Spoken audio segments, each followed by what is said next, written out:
Friends, ఇవాళ శ్రీరామనవమికి నేను పానకము, వడపప్పు, చలివిడి, ఫ్రూట్స్ స్వామివారికి సమర్పించాను అన్నమాట. ఇవాళ మీరు ఏం చేస్తారు? ఇంకా పొంగలి, పులిహోర కుకింగ్లో ఉన్నాయన్నమాట. ఒక 10 మినిట్స్లో అది కూడా అయిపోతుంది. ఇవే ఫ్రెండ్స్ మెయిన్ స్వామివారికి వడపప్పు, ఇందులో బెల్లము, మామిడికాయ ముక్కలు మా నెల్లూరు సైడ్ వేస్తారనమాట.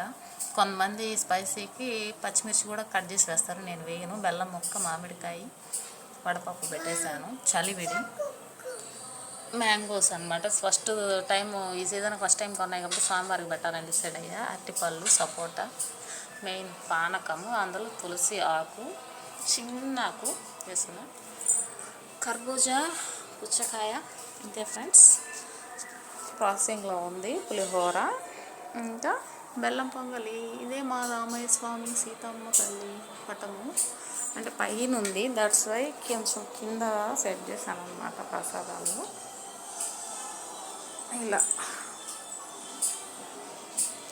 మీరు ఎలా చేసుకున్నారు సెలబ్రేషన్స్? మా ఇంట్లో అయితే ఇలా జరిగిపోయినాయి. పొద్దున్నే గుడికి వెళ్ళేసి స్వామివారి దర్శనం చేసుకొని వచ్చేసాను నేను. తర్వాత స్వామివారి ప్రసాదాలు, దీపము, హారతి ఇచ్చేసాను అనమాట. వీడియో నచ్చినట్లయితే లైక్ చేయండి, షేర్ చేయండి, కామెంట్ చేయండి ఫ్రెండ్స్. ఇదిగో మా వాడు పొద్దున్నే గుడికి వెళ్ళేసి వచ్చాడు. శ్రీరామ్ చెప్పు. జై శ్రీరామ్. జై శ్రీరామ్. ఓకే, జై శ్రీరామ్.